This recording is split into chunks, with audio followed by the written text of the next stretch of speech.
Bonjour et bienvenue dans Parole de Femmes. Toute cette semaine, nous voulons vous encourager, surtout vous qui vivez une période de confinement parce que tout le monde est plus ou moins atteint de toute façon et touché par les effets de cette crise.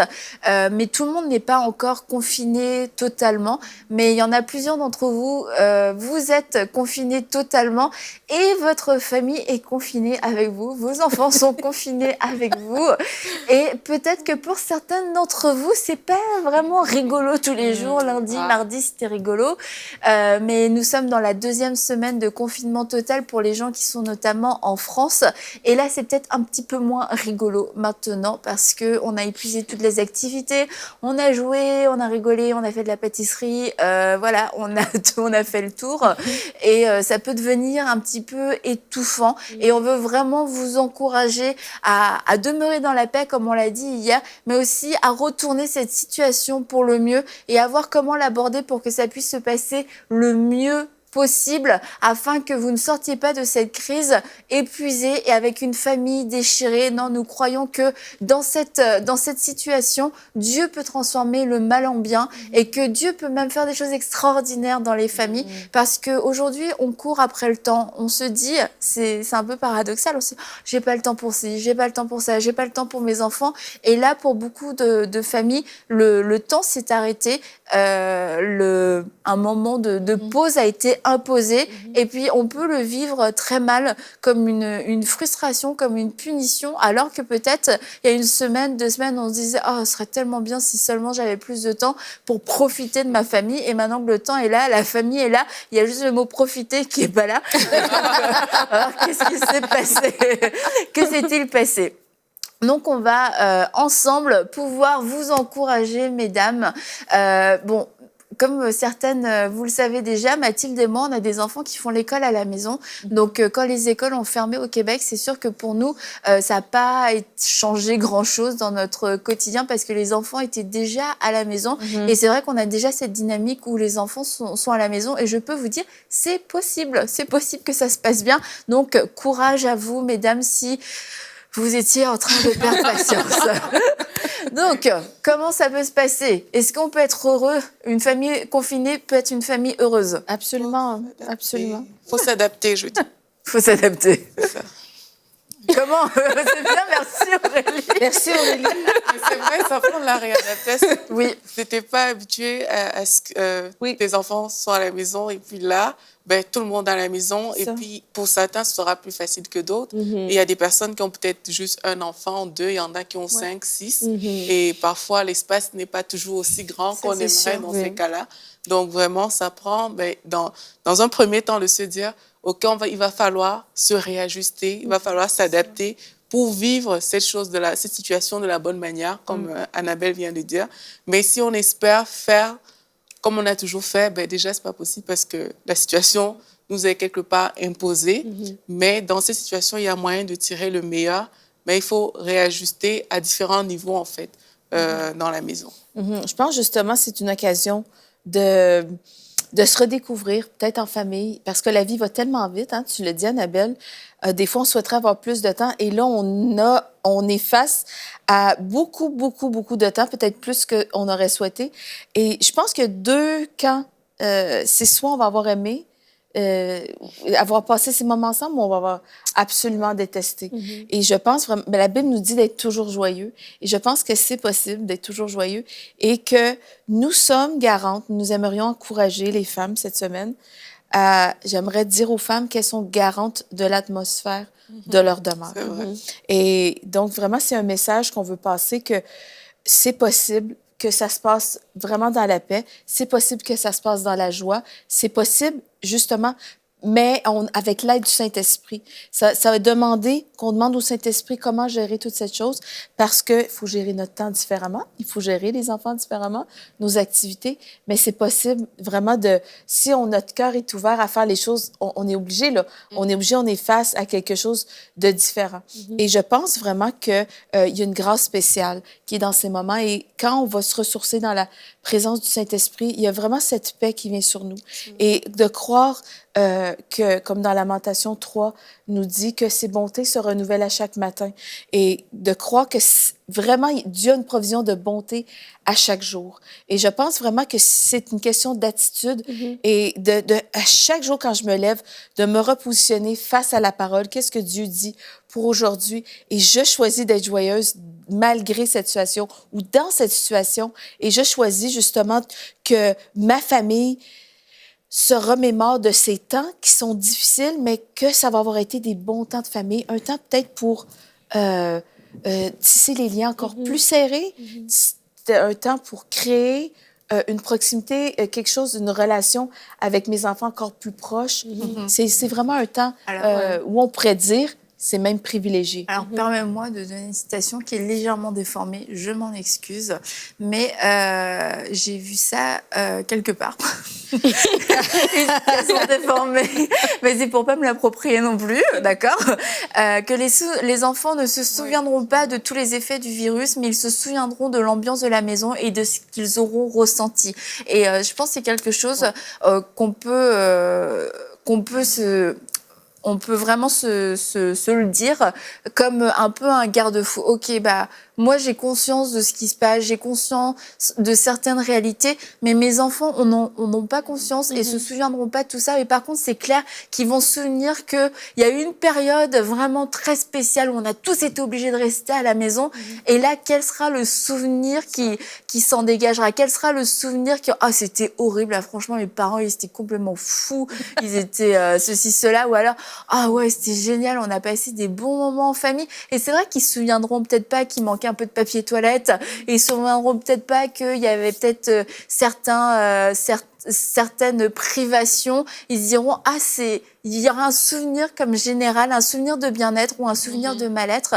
Et c'est de se dire, en tant que mère, en tant que maman, bah, quel souvenir est-ce que je veux transmettre à mes enfants? Comment est-ce qu'ils vont parler de cette période à leurs propres enfants? Et du coup, ça va nous permettre tout de suite de redessiner notre quotidien, de redessiner notre organisation pour que ça soit un bon souvenir. Et comme tu disais, c'est que quand c'est des vacances, c'est prévu, c'est préparé d'avance, etc. Et on peut sortir aussi. On peut sortir, on peut s'y préparer, on y attend, on a même hâte. Mais là, c'est comme a été imposé, c'était imposé comme du jour au lendemain. Ici, en tout cas, c'était ça. Il y avait de l'école, puis là, boum, il y a une nouvelle qui dit que demain n'est pas vos enfants, l'école est fermée. Et donc, peut-être que pour beaucoup de parents, si les enfants sont plus petits, c'est une chose. Mais quand les enfants sont plus grands, il y a aussi un ajustement qui est à faire. Parce que non seulement il y a le confinement de vous, parents vers les enfants, mais aussi les enfants entre eux. Peut-être que les enfants sont à un âge où est-ce que, bon, ils se tiraillent peut-être un peu plus. Et là, le fait d'être 24 heures sur 24 ensemble... Leurs amis leur manquent, etc. Et ça peut vraiment amener aussi toute cette pression additionnelle. Mais vraiment, comme Mathilde, tu as dit, la femme, elle est cette garante de la paix, de l'atmosphère de sa maison. Et peut-être que c'est un moment aussi pour vous, en tant que parents, de rattraper un petit peu peut-être des choses qui échappaient peut-être avec le train-train de la vie. Vous allez pouvoir les rattraper. Et même au niveau aussi de la fratrie, il y a peut-être maintenant là l'occasion de travailler sur certaines choses, sur certaines attitudes des enfants les uns vers les autres, parce que là, vous les voyez tout le temps, vous êtes capable de déceler beaucoup de choses qui vous échappaient auparavant. Ouais.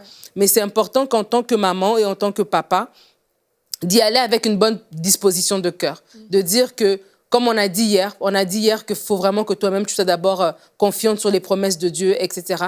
Et une fois que toi-même, tu as cette paix-là, c'est que j'y vais avec une bonne disposition, c'est qu'au quotidien, il y aura peut-être des activités qui vont être mises en place, il y aura peut-être des temps de famille, des temps d'échange, mais vraiment de se dire, au sortir de cette situation, parce que cette situation, elle aura une fin, nous allons sortir plus unis.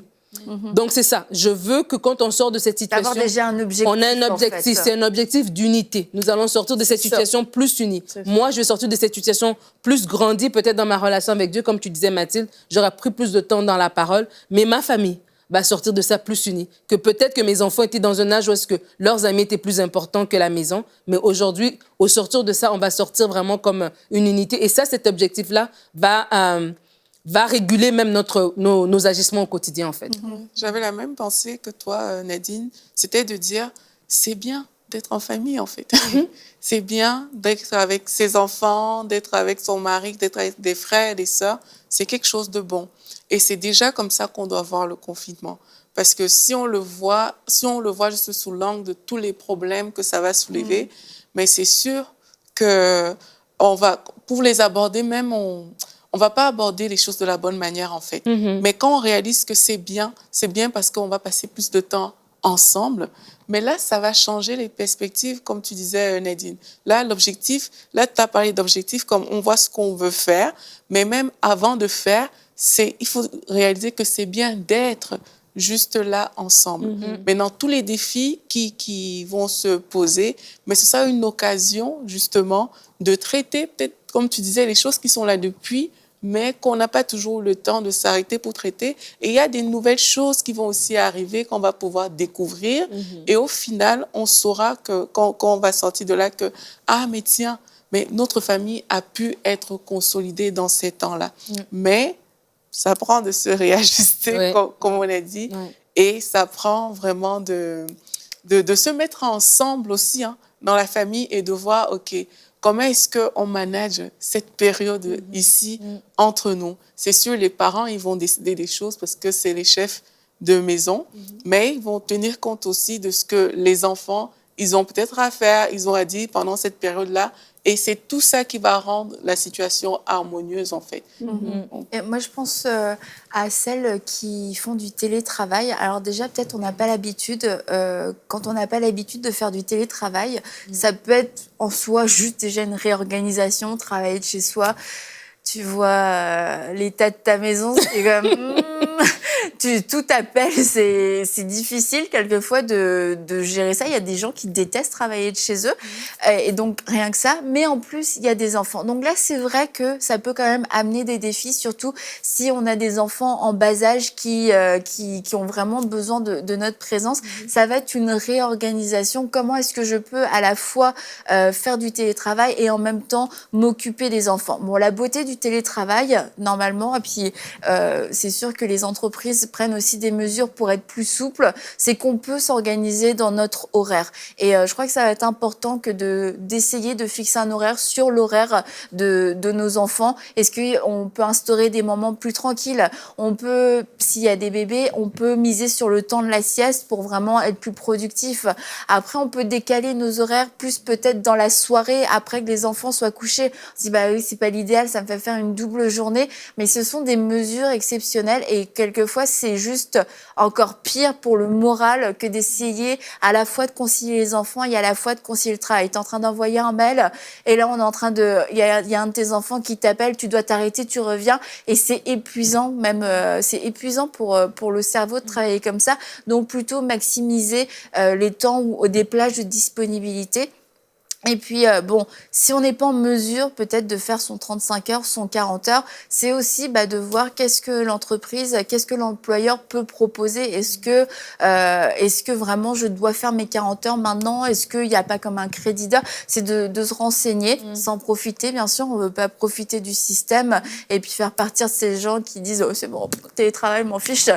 Non, on va être sérieux et même dans ce temps-là, on peut briller auprès de nos employeurs par notre sérieux, par notre intégrité, vraiment l'intégrité.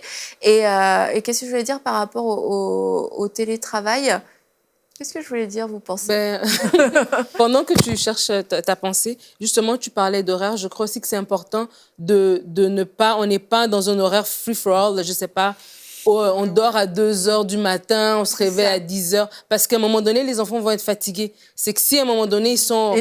Et nous, et eux aussi, on remarque ça quand on est dans les vacances de Noël, comment après le retour à l'école en janvier est difficile. Et donc, c'est important de garder ce rythme-là parce que tu sais pas quand ça va recommencer. Donc, il faut que les enfants soient prêts. Donc, oui, il y a une certaine flexibilité, une souplesse qui est là, mais j'invite vraiment les parents à être vigilants aussi parce que... Mais pas du désordre. Mais pas du désordre parce que l'enfant qui dort à 2 heures, qui se réveille le matin à 10 heures, c'est que ça fait un cycle compliqué. Et après, quand ils sont fatigués, vu qu'en plus, si vous êtes confinés, vous pouvez pas toujours aller à l'extérieur, toute cette énergie extra, comment ils vont la dépenser? Vous pensez? Du sport à la maison. Si vous avez des voisins en dessous, je sais pas. Ah ouais. C'est vrai. Mais je pense... Oui, vas-y. En fait, c'est juste parce que j'ai vu sur Internet, il y a une famille de 7 enfants comme ça qui vivent le confinement et ils expliquaient un peu comment eux, ils faisaient et tout. Mais en fait, moi, ce que j'ai aimé, c'est vraiment qu'ils ont réussi. En fait, leurs enfants, c'est comme, je pense, de 4 à 18 ans. Donc, C'est pas évident. Ils sont 7 à la maison. Mais ils ont réussi à instaurer vraiment des tranches où ils disent que ceux qui vont à l'école, eux, ils font l'école puisque le gouvernement envoie des choses à faire. Mais eux, ils travaillent, ils ont une tranche d'horaire, ils se réveillent tôt. Quand même. Ils ont une tranche d'horaire où ils doivent faire leurs études et tout. Ça laisse le temps aux parents aussi de travailler à ce moment-là. Et puis, ils profitent pour faire des choses ensemble aussi. Mais pour eux, ça semble réussi. Quand tu lis leur histoire, ça semble réussi parce que chacun s'est retrouvé, en fait, par rapport à ça. Et moi, je pense que c'est possible de se retrouver. C'est vrai que ce ne sera pas forcément évident dans tous les cas, mais c'est possible de juste mettre en place des choses qui font que... Tu vois, eux, ils disaient, par exemple, qu'au niveau de leurs enfants, ce qui est difficile pour eux, c'est qu'ils n'arrivent plus à avoir leurs amis. Donc, du coup, ils organisent des choses de Skype avec d'autres parents, avec ces enfants-là, pour que leurs enfants ne ressentent pas ce manque dans cette période.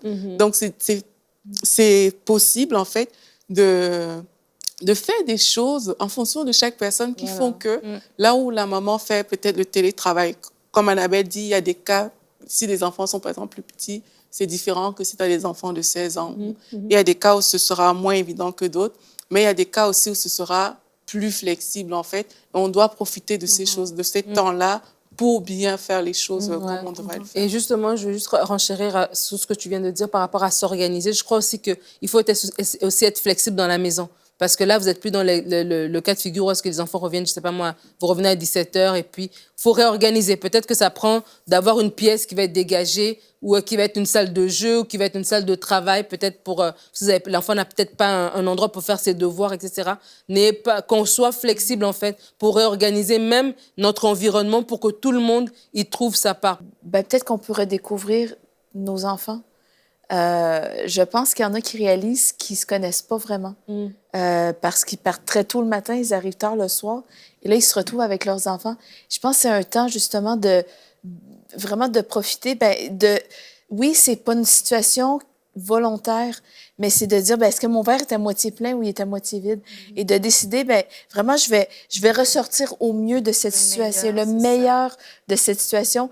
Et vraiment, je peux demander au Saint-Esprit, comment tu veux que j'organise ma vie? Parce qu'on peut être extrêmement rigide ou extrêmement souple.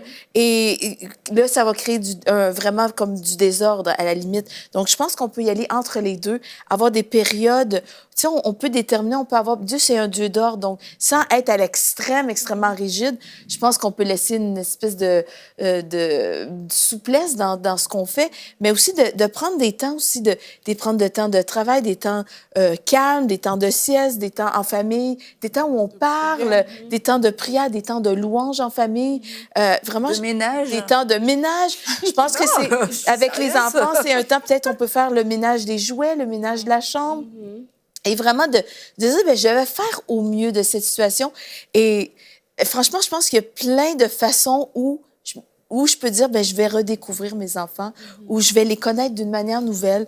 Je vais les aider à faire quelque chose de productif dans leur journée. Je vais m'intéresser à eux. Peut-être pendant 1 heure, vraiment, je vais m'attarder à eux. Je vais faire du dessin. Peut-être, je vais les aider à construire je vais leur permettre de construire une cabane avec des couvertures dans le salon. Peut-être, des fois, les gens sont... non, on fait pas ce genre de choses-là. Mais je pense que c'est temps aussi de dire, même si c'est dramatique, je peux avoir du plaisir. Ma famille, mes enfants peuvent avoir du plaisir. Et je pense que ça peut être un temps où, justement, c'est un temps où je me dis, je vais ressortir le meilleur de cette situation. Et moi, j'ai vécu personnellement le verglas en 1998. Et c'est certain que la situation n'est pas la même. C'était une forme de confinement. Tout était fermé, les magasins, les écoles. Bref, il y avait beaucoup de perturbations. C'était la première fois qu'on vivait quelque chose de semblable. Bon, sur le Québec, une crise de verglas, vous pouvez aller sur YouTube. Et vraiment, c'est soit t'aimer ou te détester. Et je pense vraiment les familles qui se retrouvent ensemble, je sais qu'il y en a qui ont eu extrêmement du plaisir. Je sais qu'il y en a qui ont eu de la difficulté à se retrouver ensemble, mais je pense que c'est un temps pour faire la paix. Je pense que c'est un temps pour apprendre à prendre le temps, justement. Ouais. La vie va tellement vite. La vie va tellement vite. Et pourquoi qu'on ferait pas des jeux de société? Pourquoi on ferait pas, pourquoi on redécouvrirait pas peut-être la cuisine ensemble si on a le temps? Et vraiment, juste dire, ben non, c'est peut-être pas toute la journée qu'on y consacre, mais je pense vraiment que en tant qu'enfant de Dieu, vraiment, on est responsable, justement, d'instaurer la paix. Ici, il faut se lever avant tout le monde, justement, pour calmer son cœur afin d'assurer la paix dans notre maison. Ben qu'on le fasse, qu'on le fasse. Moi, j'encourage les femmes à le faire. Et je veux pas que les femmes pensent qu'on est vraiment déconnectés, parce qu'ici, on le vit d'une certaine manière. On est vraiment encouragés en ce moment à Le Québec est dans un confinement volontaire, en fait, ou partiel, qui n'a pas été imposé, mais il y a déjà beaucoup de choses qui sont fermées. Les enfants ne sont plus à l'école, et à partir du moment où les écoles ont été fermées, les gens ont aussi été poussés, en tout cas encouragés à faire du télétravail, parce qu'il n'y avait plus de moyens de garde. Donc au niveau des enfants, on le vit déjà. Et je veux dire qu'il n'y a pas de... Il n'y a pas de méthode qui va convenir à tout le monde, à toutes les familles. Il y a toutes sortes de dynamiques. Il y a des familles avec un enfant, il y a des familles avec 7 enfants. Il y a des gens, ils ont des grandes maisons, donc eux, ils le vivent très bien. Chacun a son espace, il y a un jardin. Mais il y a des gens qui vivent dans des tout petits espaces.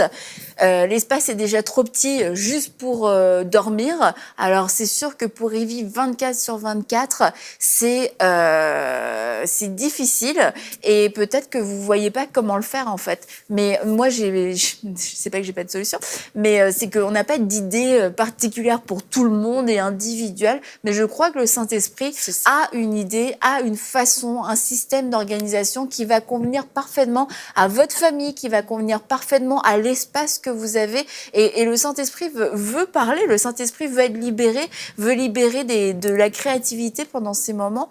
Et je crois que c'est important que de l'inviter, de penser à le faire, parce que si on se cantonne à ce qu'on sait, à ce qu'on connaît, à ce qu'on ressent, et peut-être aussi à cette impression de fatalité, les enfants sont à la maison, bah voilà, ça va être insupportable, ils vont me rendre complètement fou, ils vont être complètement excités, ça va être horrible, vivement qu'ils repartent à l'école. C'est sûr que nous-mêmes, déjà, si on part comme ça, on est déjà en train de dire cette période-là, elle va être complètement nulle et on va tout le temps être fâchés.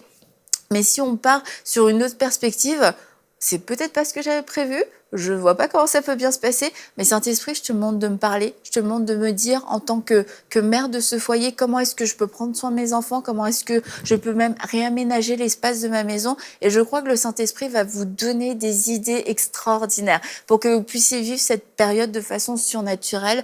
Et avant de te redonner la parole, Nadine, parce que je pense que tu veux parler, comme Mathilde a dit, tu as dit, il y a une grâce spéciale, et c'est des temps spéciaux. Et dans ces temps spéciaux, il y a une grâce spéciale. Donc oui, il y a une grâce spéciale qui est disponible et qui va nous permettre de passer à travers ces moments, peu importe la taille de notre famille, la taille de notre appartement, la taille de notre maison, la taille de nos placards, la taille de notre compte en banque. La grâce de Dieu n'a pas de limite. La grâce de Dieu n'est pas confinée, au contraire, elle est entièrement libérée et relâchée dans vos vies. Amen, amen. Et non, en fait, c'est parce que Mathilde parlait du verglas. Et j'aimerais juste dire aux gens qu'en fait, l'expérience de l'adulte n'est pas la même que celle de l'enfant. Et moi, au verglas, j'étais une adolescente. Et pour moi, c'était la fête. On n'a pas d'école et puis c'est cool. Mais en tant qu'adulte, aujourd'hui, je me dis, moi, quand je pense pandémie, je pense pas fête, je pense qu'est-ce que j'essaie de faire. J'ai fait les courses, est-ce qu'on a ceci, est-ce qu'on a cela, etc., etc. Donc, je pense qu'il y a beaucoup de parents qui, pour eux, ce temps à la maison, c'est de dire, il faut beaucoup plus de nourriture, il faut beaucoup ceci, il faut qu'on ait mis ça. Et peut-être ce stress-là, en fait, nous préoccupe et on vit ce confinement selon nous. Mais vraiment, je leur demande pas de baisser au niveau de leur enfant, mais de s'adapter, de voir cette situation avec les yeux de leurs enfants pour pouvoir les rencontrer dans leurs besoins, en fait. Parce que l'enfant, il ne sait pas que tu es en train de te poser la question si tu as assez à manger dans le garde-manger. Lui, il ne pense pas à tout ça. Il pense juste à la journée d'aujourd'hui. Et vraiment de faire ça pour que, au lieu de transmettre la crainte, de transmettre la peur du manque ou de transmettre la panique qu'il y a, on transmet juste des moments de joie. Je me rappelle, j'avais vu un film d'un homme qui s'appelle La vie est belle. Et c'était un monsieur qui était dans un camp de concentration et qu'il faisait croire à son enfant que c'était un jeu. Et pendant tout le film, l'enfant, il croyait que c'était un jeu. Mais tu te dis, mais l'enfant voit tout ce qui est autour. Mais c'est comme, il n'était pas conscient. Ça te dit à quel point il y a vraiment cette différence-là. Et c'est notre responsabilité en tant que parents. Et puis je sais, les parents, c'est peut-être difficile en ce moment, puis on va parler pendant toute la semaine, on va vous encourager, etc. Mais pour vos enfants, pour qu'ils sortent avec, comme tu as dit dans ta citation, avec un bon souvenir de ce moment qui est temporaire, je le dis, il est temporaire, il faut vraiment qu'on ait cette disposition. Et avant de terminer, on va prier pour vous parce que je crois que certaines, vous sentez prises au dépourvu, vous savez pas comment aménager, vous voyez des photos sur les réseaux, c'est génial, on fait ci et ça ensemble, on en profite et tu te dis, mais moi, c'est genre juste l'horreur chez moi. C'est juste vraiment l'horreur chez vous. Et la Bible dit que vos fils et vos filles et votre mari vous dira bienheureuse, vous dira heureuse. Et c'est ce à quoi Dieu vous appelle, à être heureuse dans ce temps de confinement. Et c'est pas ce que vous aviez prévu, c'est sûr et certain.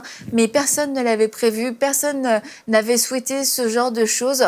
Mais la situation est telle qu'elle. Mais nous pouvons choisir comment nous allons la vivre. Et vraiment, on vous encourage à ne pas subir les circonstances, à vous élever au-dessus de vos circonstances et à croire dans le surnaturel, à croire que vous pouvez vivre cette chose d'une façon surnaturelle. Une façon surnaturelle. Nous voulons être des femmes surnaturelles toute notre vie, mais nous voulons être des femmes surnaturelles, particulièrement dans cette période de crise.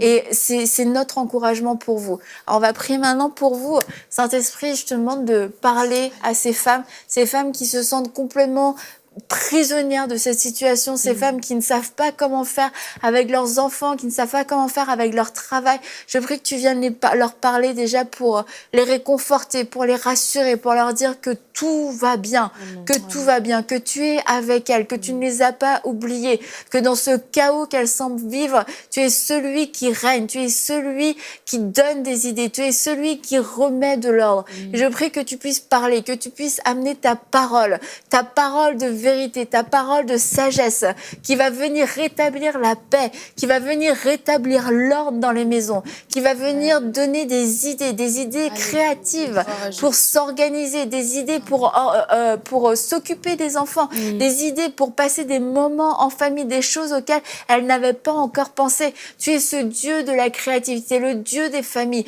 Et alors que des familles sont peut-être en train de se déchirer en ce moment, nous prions afin que tu interviennes pour des réconciliations. Et que tout ce qui avait été programmé pour détruire ces familles, tu le retournes en bien. Tu utilises, Seigneur, ces temps de confinement, ces temps de rapprochement pour opérer des travaux profonds de réconciliation dans les familles, pour opérer des travaux profonds, que des enfants qui étaient en souffrance à l'école puissent être guéris pendant ce temps qu'ils sont à la maison, qu'ils puissent vivre des expériences, Seigneur, avec toi, que des familles entières puissent vivre des expériences avec toi, puissent expérimenter ta présence extraordinaire. Merci pour ta grâce spéciale qui est disponible, ta grâce spéciale qui est relâchée dans toutes ces familles. Nous te disons merci car tu es fidèle. Nous te disons merci parce que tu es bon, parce que tu es celui qui règne et tu es celui qui, je crois, va parler et a parlé afin de pouvoir donner des orientations, donner des instructions pour ce temps précis.